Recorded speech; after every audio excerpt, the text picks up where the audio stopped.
ધંધા માંડ્યા છે. આ તારું મંદિર છે અને આ છે તારો ભગવાન. આજ સુધી મેં વાતો જ સાંભળી હતી, આજે નજરે જોયું. ચાલ ઘરે ચાલ કુતરી. મંગુ આજે તારા ટુકડા ટુકડા કરી નાખીશ.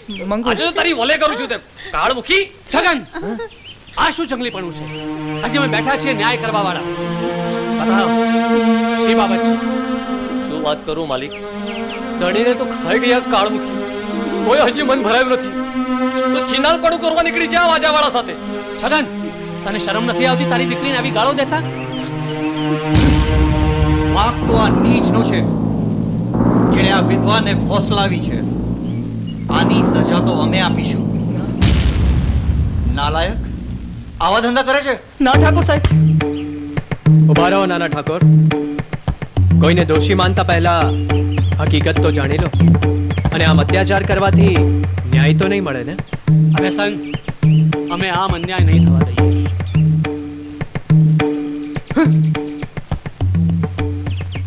એ છોકરા, આમ આવ. જી શું નામ છે તારું? જી માલિક, વેલજી. શું ધંધો કરે છે? માલિક, લગ્ન પ્રસંગે વાજુ પેટી વગાડી લઉં છું અને પછીના સમયમાં ખેતરમાં મજૂરી પણ કરી લઉં છું માલિક. આ છોકરીનું ભરણ પોષણ કરી શકીશ? હા માલિક, જરૂરથી. તારે ખરેખર એની સાથે લગ્ન કરવા છે? હા માલિક, હા. છગન, આમ આવ. જી તારી દીકરીના આ છોકરા સાથે લગ્ન કરાવી દે. શું વાત કરો છો માલિક? સમાજ મારા દાણા પાણી બંધ કરી દે છે. રીત રિવાજ નીતિ નિયમો પણ કે હોય છે સમાજના. રીત રિવાજો માણસની સગવડતા માટે હોય છે છગન કાકા. માણસ રીત રિવાજો માટે નથી હોતો. વાહ, આપ કોણ છો ભાઈ? આ ગામમાં જ રહો છો? જી હું દેવ. જય માતાજી ઠાકોર સાહેબ. ભૂદેવ, આપ કેવી રીતે ઓળખી શકો? રાજા લોકો ક્યારેય ઉપકાર કરીને યાદ રાખે ખરા? આ મારો દીકરો દેવ. ભાઈ લાગો. બસ બસ બેટા. આપે જ તો ખર્ચો આપીને મોકલ્યો તો શહેરમાં ભણવા. બાળપણ આપની છત્રછાયામાં વિતાવ્યું છે. આજે જ આવ્યો છે શહેરથી. ભાઈ, હવેલી આવીને મને મળી જજો. ચોક્કસ. તમારી સાથે કેટલીક વાતો કરવી હા. છે. જય માતાજી. જય માતાજી. જોયું, આખી પરંપરા બદલાઈ રહી છે. હા ભાઈ, મોટા લોકોની વાત તો માનવી જ પડે ને.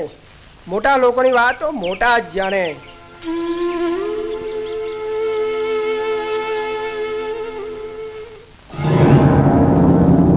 એક વાત પૂછું નાના ઠાકોર?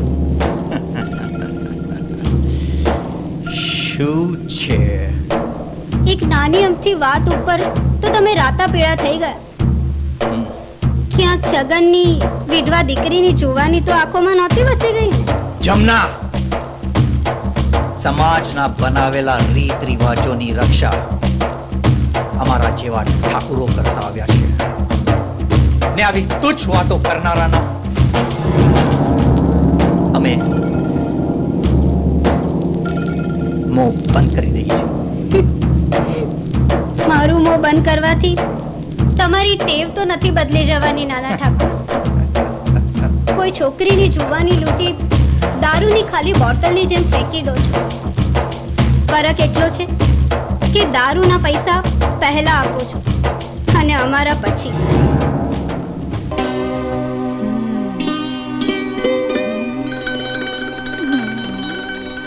હવે જોજે મજા. અરે દેવભાઈ તો બેઠકમાં આવી ગયા છે ને તું અહીંયા શું કરે છે? અને આટલું બધું મરચું?